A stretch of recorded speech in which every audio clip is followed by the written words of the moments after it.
Hey there everyone. Now that you've mastered one point perspective and making your shapes kind of go infinitely back to that vanishing point, I'm going to show you how you can make them look more like they're floating. Like right now they all are kind of meeting up at that vanishing point and going infinitely backward. So I'm going to show you how you can cut them off and make them look more like they're floating in space. Now if you have one of your practice sheets with the basic rectangles, take it out. You can kind of work along with me. If you don't, that's okay, because we're going to start from scratch after this as well. But I want to show you how you can take something that you've kind of pre-drawn and make it kind of float. So we'll start right here. So we have our kind of square or rectangle going back into space. Remember, those three corners all meet up, all converge at the vanishing point. Now, if you want to cut it off and make it look like it's floating, it's really simple to do. What you need to do is understand that the cutoffs are always parallel to the original edge, okay? Parallel means that they will never meet. They kind of go back, so it would be like this. That's going to meet. Parallel. So what I do is I line up to the edge and then I slide my ruler as carefully as I can, making sure it doesn't twist or turn and then it doesn't go beyond parallel. I want it nice and straight. This is a nice 90-degree angle. I'm going to keep it nice and 90 degrees. And however long or short you want it to be, as long as it's parallel to your original edge. So say something like this. And just from kind of top to bottom, I'm going to draw my line. Where that intersects the converging line from that middle corner, that's where I'm going to draw my horizontal line. Because now this part of the square is horizontal, or kind of horizontal. I line it up, I keep it parallel. I slide, slide, slide, slide, slide, slide, slide, until I hit that point. And then I stop where I hit the other converging line. Then what you'll do, and hopefully you're drawing all of your lines much lighter than I am, you'll erase those extra, kind of like their guidelines really, converging lines beyond that go beyond your cutoff. And now what we have here is a floating cube. Okay, really simple. So if you were kind of doing that alongside me, you were welcome to, but we're going to do it all together now. So let's get a clean sheet of paper. Make sure it's in the screen, that'll be good. First step, always, we're going to draw our horizon line. Remember, I'm drawing dark so you all can see it. You should be drawing lightly. Make a vanishing point, guys. I'm seeing some of you making gigantic vanishing points. I'm making mine rather large so that you all can see it. The problem is when you make it so big, like it's a giant circle, there's not really one center point, and then when you're drawing your converging lines, they're not necessarily all meeting at the same spot. So make sure you don't make your dot too big. I'm making it somewhat large for you all to be able to see. As long as you can see it, that's all you need. Don't make it big. So we've got our vanishing point. Now we start off with the face of an object. We're starting simple. We're going to draw a square or rectangle.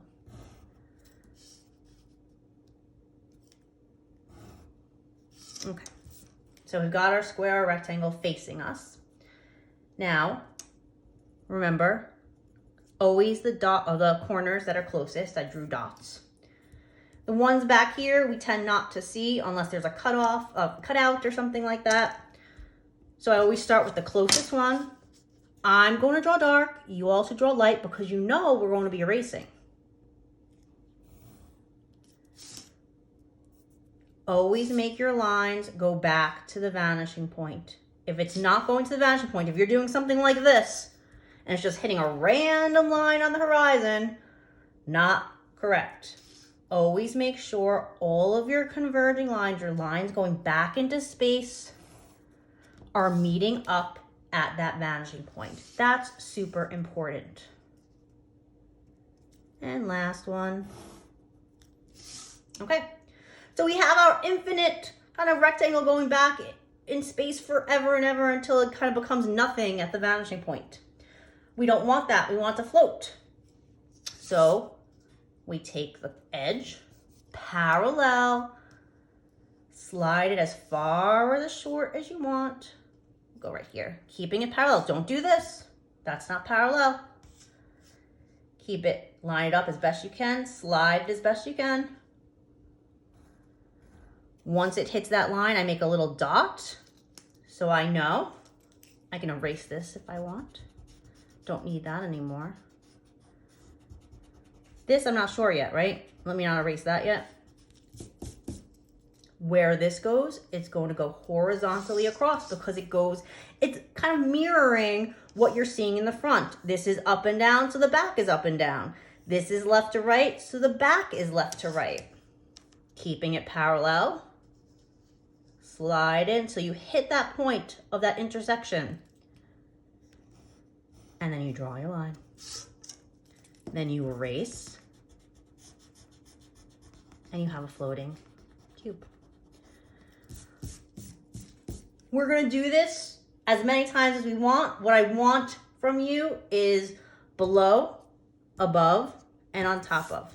So if we do on top of, as you already know, we'll draw our, we're just doing cubes for now. We're keeping it simple. Drawing. Oh my goodness, that did not work out well.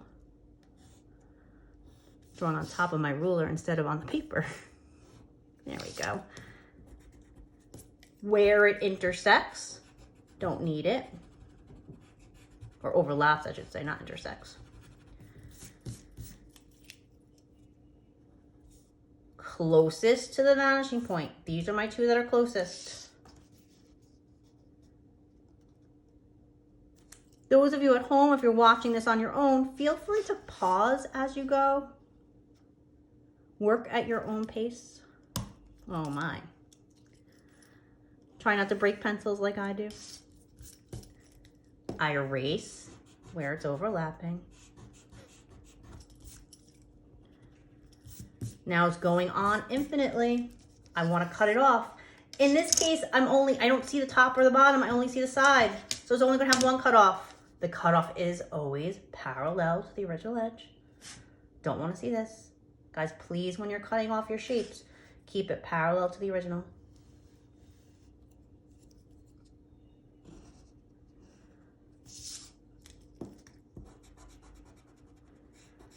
And then you erase the extra line. I'll quick do one above as well for you all. It's basically the same idea as below, just now you're seeing the bottom. Oh my goodness, the bottom. You guys should like have a count on how many times I break my pencil. Or maybe we'll have like a raffle. Who can guess? Kind of like how many jelly beans in the jar. How many times will Miss Hedges break her pencil? Okay. We've got our basic shape. You should all know how to do this by now. I know we had spring break and we sometimes forget things, but you should know how to do your basic 1-point perspective.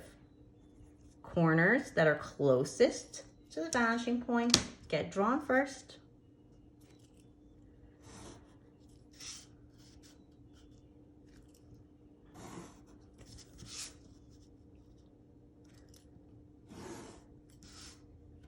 And then you cut off your shape. Parallel. Don't want to see this. If you do this, doesn't look cute. Looks a little wonky. Make sure it's parallel to your original edge. Slide it. Draw your line. Where that intersects, that's where you know to go across. We're going across because my original shape goes across there. Like I said, as long as you understand the basic rules of perspective, you don't have to know how to draw well. You just have to know how to follow rules. If you can follow rules, that big rule, vanishing point and keeping your edges, your cutoffs parallel are the two main rules.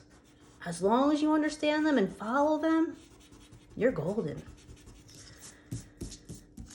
So our goal is to get done the 3 cubes.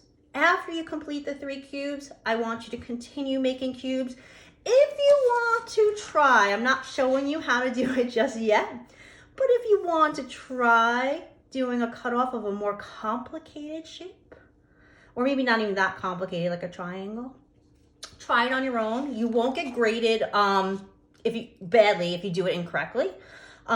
Just keep in mind the rule about cutting off parallel to the original edge. Okay, so you need to at least do the 3 cubes. When you're done with that, continue making either more cubes or try and challenge yourself with more complicated shapes. Good luck, everyone.